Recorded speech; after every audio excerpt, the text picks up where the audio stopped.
Here we go with spring. Where to start with spring? Let me sort by popularity and see what comes up first. Oh boy. Okay, My Hero Academia Season 3.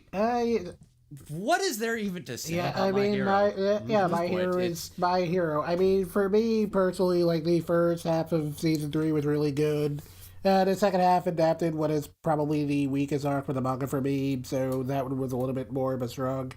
But I did like some of the changes they made to streamline that, so yeah. Mm-hmm. I'll say this.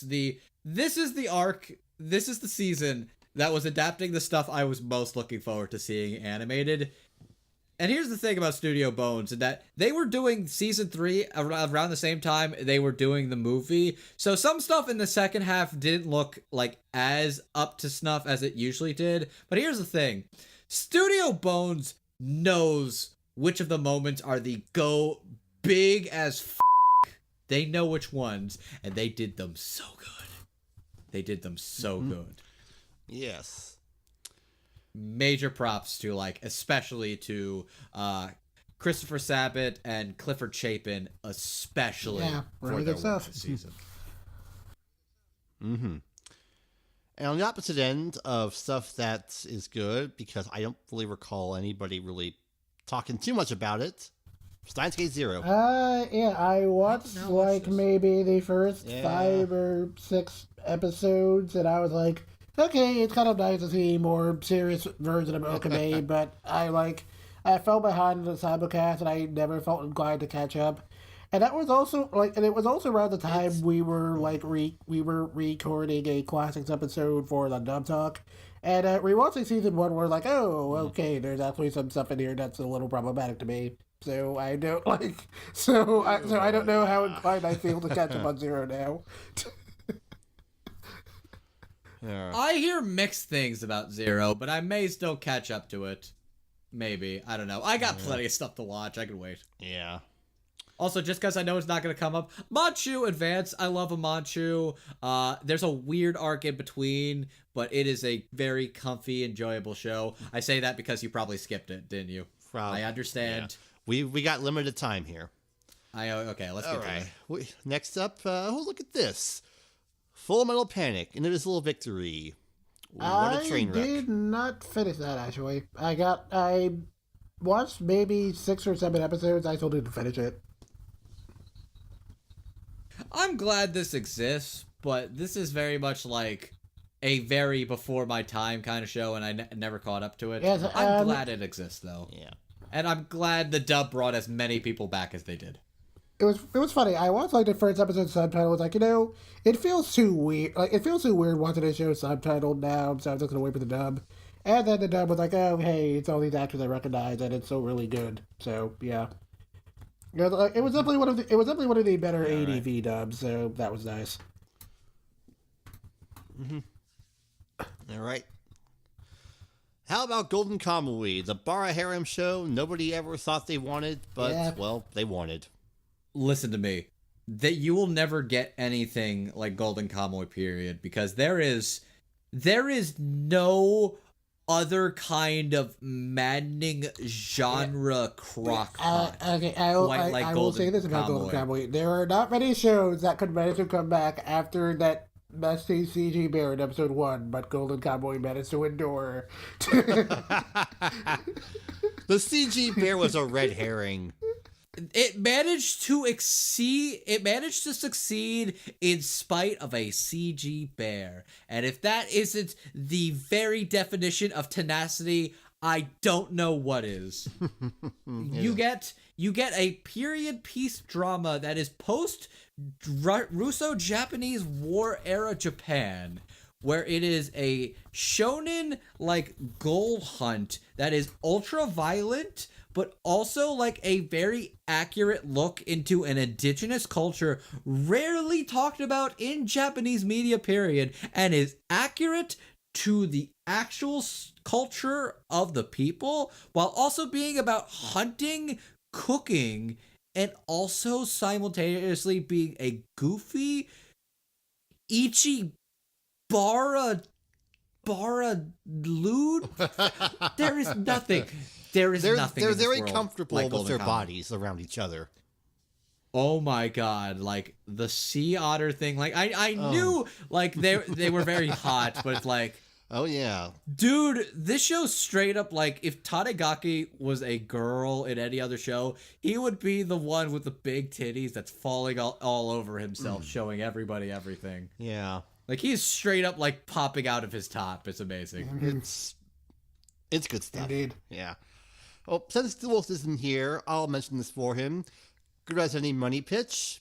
A very interesting show about the behind-the-scenes inner workings of baseball operations, which, if you like the movie Moneyball, you'll pretty much like this show. It's good stuff. Hinamatsuri. This was an interesting show. Oh yeah, that was a very interesting show that I was not expecting to like as much as I did.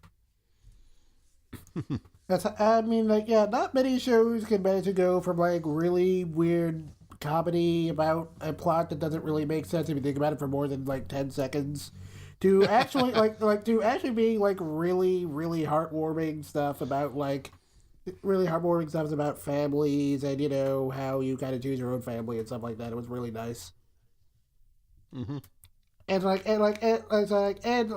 then again, I guess kind of borrowing from like a recent Geekic video, you have like a whole bunch of like little girl characters where it's like, where instead of like picking best girl, it's picking best daughter, and that was really nice.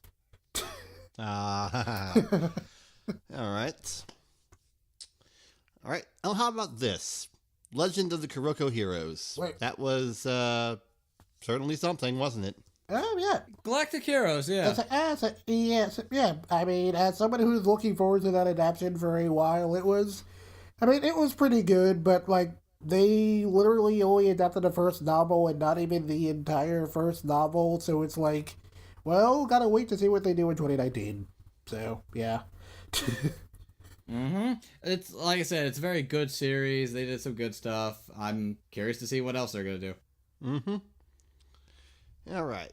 Oh, that's right. Lupin Part 5 came out in the spring. Oh, yeah. Oh, God. Lupin Part 5 was so good. I wanted to wait for the dub on this. Okay, so it's pretty much like this. Okay, so if Lupin Part 4 was like... Okay, if Lupin Part 4 was like, okay, we're making this accessible to new people, Lupin Part 5 is like, it's a celebration of everything that came before it. But it's still fairly accessible, but like, it's a very clear celebration of the franchise as a whole. And it also asks the question, okay, how do you tackle the issue of a long franchise in a modern age? And they do that very sensibly by having Lupin, like, literally doing battle with the internet, and it's great. And it's also like quite literally the best political thriller of the year, which is like a really weird thing to say about Lupin, but it kind of is. Anyway, I really hope it gets around to Tsunami. It's great. We're all hoping for that. Now for a pair of magical girl shows that take some turns, one for the better, one for the worse. In one corner, we have the wonderful Bara amazement of Magical Girl Ore, and on the other, Magical Girl Sight. One of these shows ends with rape. I'm not going to tell you which one. It's pretty obvious. Like, I watched a few episodes of Magical Girl Ore, and like it was pretty funny, but I just like dropped off it at some point. Magical Girl Sight, I watched one episode of, and I was like, okay, this is way too mean-spirited, and like, no. And then it ends with gay rape, because that's just how you want to end a show like this. Yeah. Anyway, Megalobox. That's a good show. Megalobox is a very good show. It's kind of interesting looking. It's not like a bad comparison, but it's kind of funny looking at where it plays on like the big A&N poll, where it kind of feels like Cowboy Bebop in that respect, where like it's a really good show that everyone liked, but it's like it's not everyone's favorite show, which is kind of like a weird. It's just covering kind of that same like weird sphere that Cowboy Bebop does, where it's like it's a show that everyone likes, but like it's probably not going to be anyone's like particularly favorite show. But I did enjoy it. It was a very fun show. I'm liking the dub on Toonami, and I am very much looking forward to hearing Erica Mendez rap. So, I think we all are. Yeah. Oh, they've confirmed that's happening. Yeah, they did by the confirm way. that. That's why I said it. Yeah. I'm so glad they got that worked out. I'm so happy. All right. It's a good show, and the dub sounds great so far. How about more Persona? Because, well, we're getting more Persona in the form of Persona 5R. But in the meantime, the Persona 5 anime was a thing that existed. I mean, it's kind of funny looking back because, like, I wasn't super big on the Persona 4 anime, but that one is, like, pretty okay on its own. It's just, it doesn't do the best job of adapting some of the game's material, but, like, as a show, it's serviceable. Persona 5's anime is kind of, like, it's kind of weird that, like, the first few episodes are, like, really, really rough. It kind of evens out more towards the end, but by that point, it's like, yeah. And then the animation is just really rough on top of that, so. Oh, Look, Cloverworks, you were so young. Look, they got the chance. I believe they can work this out. But, yeah. I mean, yeah. And also, the really annoying thing about that show looking bad is that, again, the game is just ridiculously stylish looking, so to have an anime adaptation that looks so conservative is just really depressing. And it's even more depressing knowing that they got the guy From the New World to direct it, and that show looks gorgeous. So the fact Yeah. Look, I'll say this. The openings for P5 look really good. Yeah, the openings... Especially the final version, which isn't technically till the final episode. Yep. Is like, it looks stupid good. Yeah, basically the openings are like, man, I wish they just let him do that for the show, but of course it's Adam Black, so they wouldn't. Said. Yeah. Yeah, anyway, yeah, Persona 5 the animation with the show will probably get a dub, so hopefully we get all the cast members back. Anything more to be said about Wotakoi or Tokyo Ghoul Re? Wotakoi is cute, and Tokyo Ghoul Re is the dub cast is pretty good. Yeah. Say what you will about like the show, these actors are clearly giving it their all. Yeah. Tyndall especially. Yep. Yep. Yeah, I didn't get through. I watched about 6 or 7 episodes of Brie, and it was like, I meant to catch up with it, but I never did, and then I knew the second half kind of fell apart, so, yeah. All right, and just to round out this look at spring, look at that. An entry of the SAO franchise that doesn't make me go into a complete rage spiral. SAO Alternative. Gun Gale Online. You actually did it. You made a good entry in this series, and all it took was the writer of Kino's Journey to do it. That was such a fun show, and I was very surprised at how that ended up. You think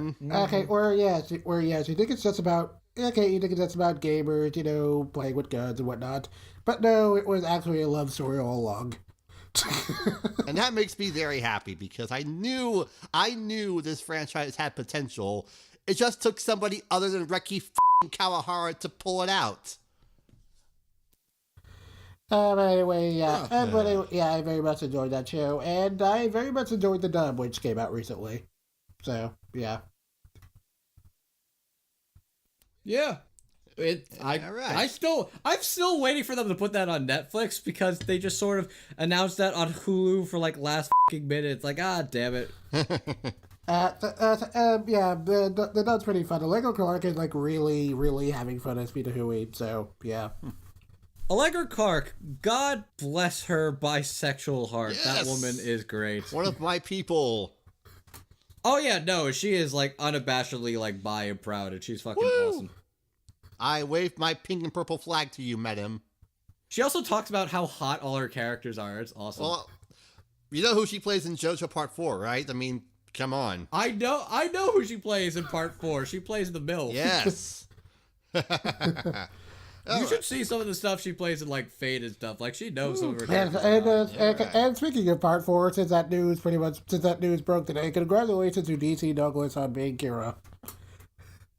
Yep. I'm looking forward to hearing how you sound tomorrow. All right.